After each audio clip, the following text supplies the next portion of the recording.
नमस्कार, मैं विकास कुमार। आप देख रहे हैं जोश भारत और अभी चुनावी माहौल चल रहा है। चुनावी माहौल में अभी हमारे साथ सोशलिस्ट पार्टी इंडिया के प्रदेश अध्यक्ष धनंजय कुमार सिन्हा जी हैं और इनसे हम आइए बात करते हैं चुनावी माहौल को सोशलिस्ट पार्टी में लेकर के। आखिर इन्हें उम्मीदवार क्यों चुने, जनता क्यों भरोसा करे इन पर, आखिर जनता के लिए क्या कुछ बात को रखेंगे, हम इससे बात करेंगे। बहुत बहुत धन्यवाद मुझे बोलने का अवसर देने के लिए विकास जी।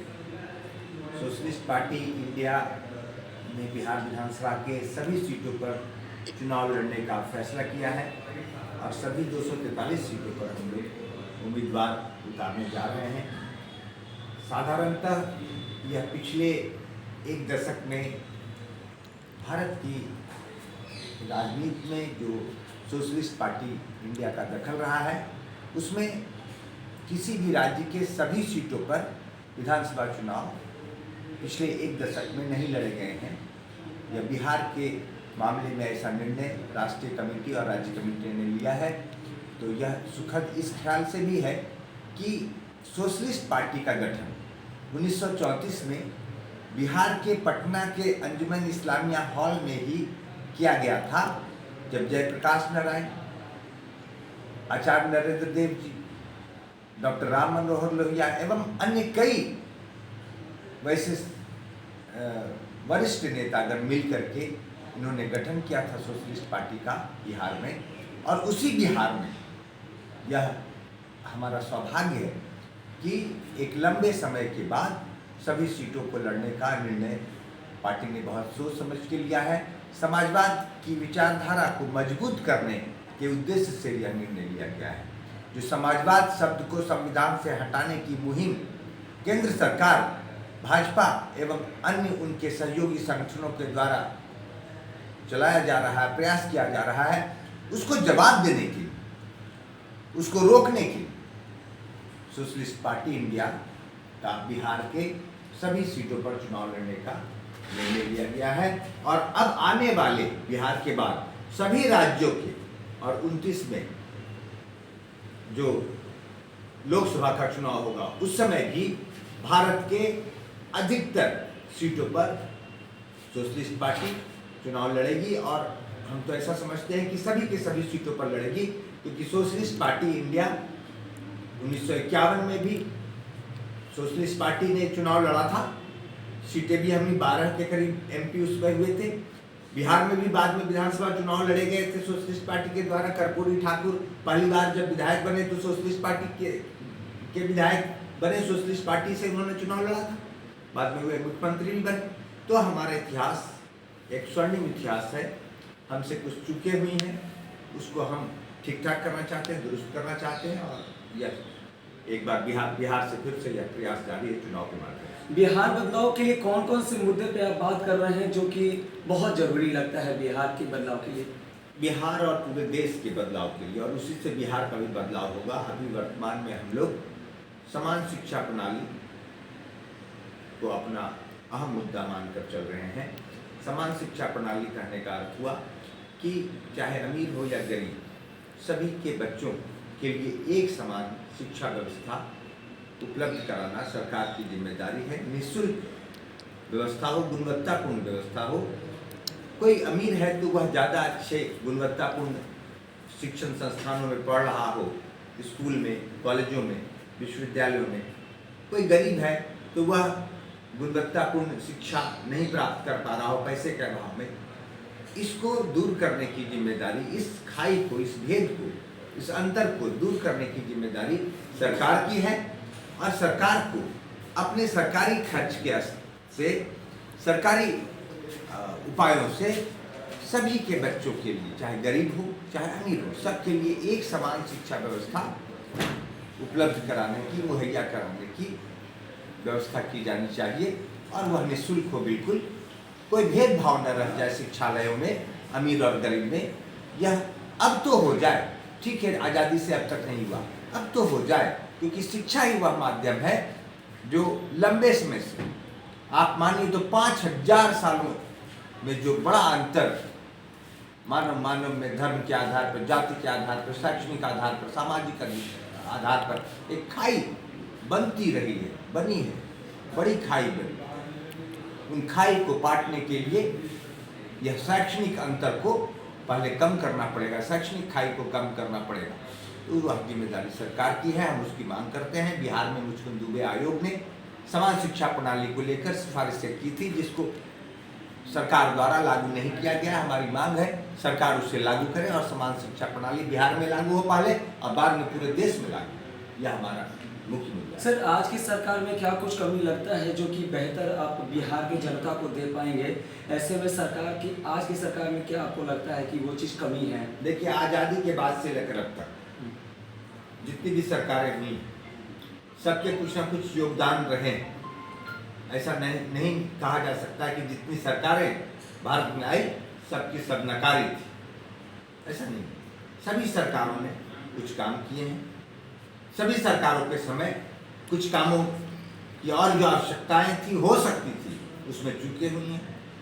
हमारा काम राजनीतिक पार्टी होने के नाते सरकार की चूकों को उभारना है, उसकी चर्चा करना है, उनका ध्यान आकर्षण करना है, जनता का भी ध्यान दिलाना है। तो हम लोग अभी मानते हैं बिहार में काम हुए भी हैं, बावजूद इसके जो काम नहीं हो सके उसमें एक समान शिक्षा प्रणाली, उद्यमिता को जिस प्रकार से डेवलप किया जाना चाहिए था, जिस तरह का नेटवर्क उद्यमिता को डेवलप करने के लिए बनाया जाना चाहिए था बिहार में, उस तरह का नहीं बन सका है।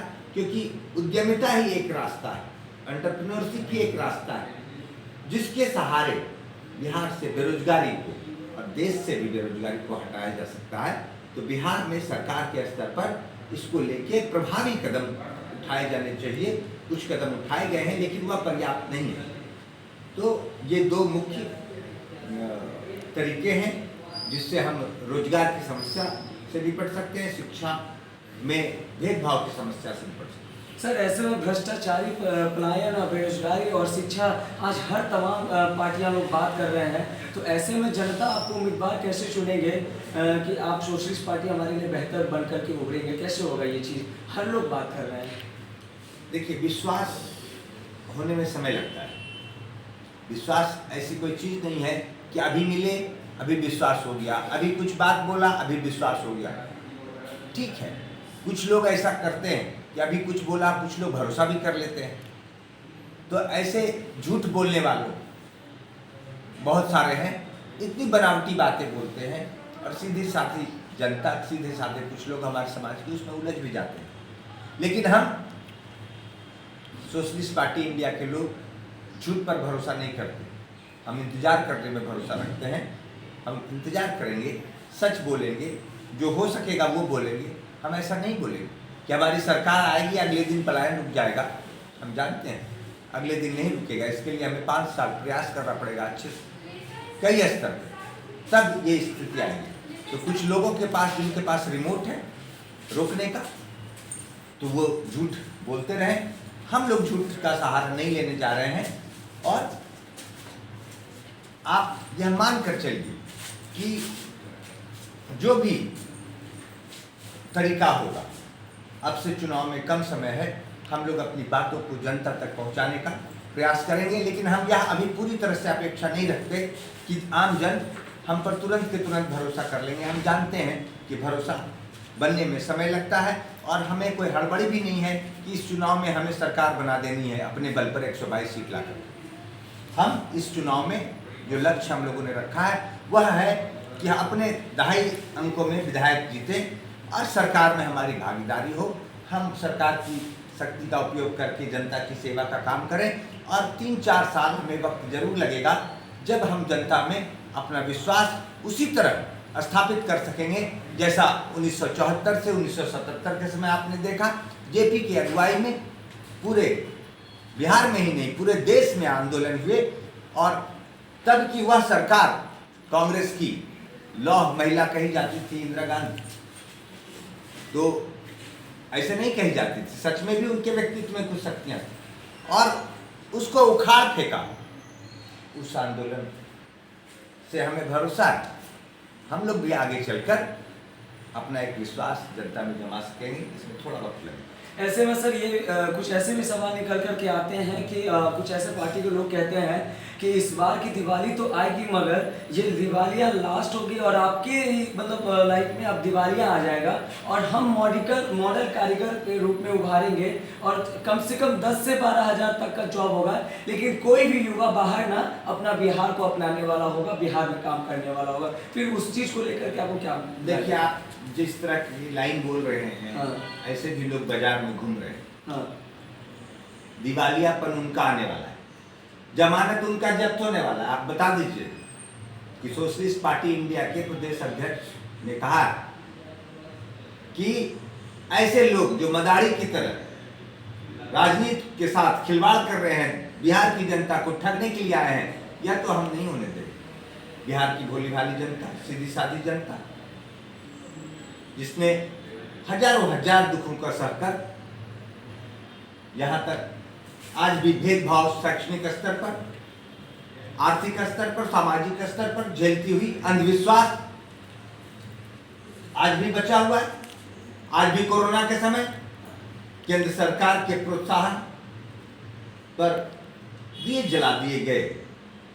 खुद केंद्र सरकार जिसको सभी अंधविश्वास को तोड़ना था, कोरोना दिया जला दिया गया, थाली बजा दिया गया, ताली बजा दिया गया। प्रधानमंत्री के नेतृत्व में अंधविश्वास को लेकर जिस तरह से बढ़ाने का प्रयास किया गया, देश को और पीछे इस वैज्ञानिक युग में और पीछे ले जाने का प्रयास किया गया, उन्हीं के एक सिपाही, पुराने सिपाही आ गए हैं और बिहार में अंधविश्वास को बढ़ाना चाहते हैं। कभी भूत भर्ती महिला से यह कहवाते हैं कि पीके बनेगा मुख्यमंत्री, हवा में रह जाए। और ऐसे लोगों को जो पलायन का हमारे उपाध्यक्ष कहते हैं कि रिमोट है उनके पास, मजाक में, तो ये रिमोट से नहीं चलेगी। दिवालियापन उनका आने वाला है। सभी के सभी सीटों पर जमानत जब्त उनकी होने वाली है और वो अगर खड़े हो गए तो निश्चित तौर पर उनका जमानत जब्त होगा और उसके लिए सोशलिस्ट पार्टी इंडिया के स्टेट कमेटी के लोग जाकर वहां चुनाव लड़ेंगे और सर बहुत उनकी हवा निकाल देंगे। बहुत बड़ी बात निकल करके आ रहा है, चक्रव्यूह की तरह हम धरती में समा जाएंगे और अगर या तो बिहार सुधारेंगे या तो हम धरती में भस्म हो जाएंगे या समा जाएंगे। मतलब कुछ ऐसे जनता के बीच में बातों को रखना कि इस हद तक जनता मतलब उम्मीदवार समझ रहे कितने बड़ी बात को रखा जा रहा है। बहुत बड़े रणनीतिकार बनते थे, बहुत बड़े आकलनकार बनते थे। क्या आकलन उनका यह है, या तो 10 से कम सीटें आएंगी या तो बहुमत आएगा। अरे भाई, तुम्हारा दिमाग खराब है, और कुछ तो एस्टिमेशन सही दो। अगर तुम्हें कुछ आता है तो आप पूरा बता दिए कि 10 से नीचे मतलब आप 0 तक बता रहे हैं। अरे बहुमत से ज्यादा मतलब आप 243 तक बता रहे हैं। आप बता रहे हैं, आप इतने बड़े रणनीतिकार हैं कि आप बता रहे हैं 0 से लेकर 243 तक मेरा सीट आ सकता है। मतलब कोई भी आए तो हम बोल दे, वही तो हम बोले। ये कुतर्क से काम नहीं चलने वाला। बिहार की जनता, आप अमेरिका 4 दिन घूम के आ गए तो बिहार की जनता तो आप ऐसे उल्लू बनाने का जो प्रयास कर रहे हैं ना, खुद उल्लू बन जाएंगे। बिहार के हर चौक चौराहे पर आप चले जाइए, जो चाय दुकान है वहां पर ऐसे चर्चा करते हैं हमारे युवा मिल जाएंगे जो कॉलेजों में पढ़ते हैं। प्रशांत किशोर जी से अच्छा तर्क दे सकते हैं, अच्छा कुतर्क भी कर सकते हैं। ये अविवेकपूर्ण बातचीत जो कर रहे हैं प्रशांत किशोर जी, उस और बिहार को पीछे ले जाने की दिशा में जो प्रयास कर रहे हैं, बिहार को ठगने का जो प्रयास कर रहे हैं, इस चुनाव में वे ठगे जाएंगे। उल्टा होता है ना, जो दूसरे के लिए गड्ढा खोदता है वो खुद डूब जाता है, वो ठग। और हम लोग की नजर बिहार की जनता से हम लोग प्रेम करते हैं। कोई आदमी आकर के उसको ठगेगा तो हम लोग बाधक बनेंगे उनके लिए, ठग के लिए। समाज को कोई ठगेगा तो, और हम लोग लगातार नजर बनाए हुए हैं, कहे तो उनकी हवा निकलने वाली है, आप चिंता मत करें। ऐसे में अभी हमारा बात हुआ है सोशलिस्ट पार्टी इंडिया के प्रदेश अध्यक्ष धनंजय कुमार जी से। ये शिक्षा प्रणाली को लेकर के बात कर रहे हैं। आखिर शिक्षा होगी तभी भ्रष्टाचारी मुक्त होंगे। और ऐसे में आप जोश भारत के चैनल के माध्यम से कितना सहमत है कमेंट बॉक्स में बताना ना भूलें। देखते रहिए। धन्यवाद। विकास के साथ जोश भारत न्यूज़।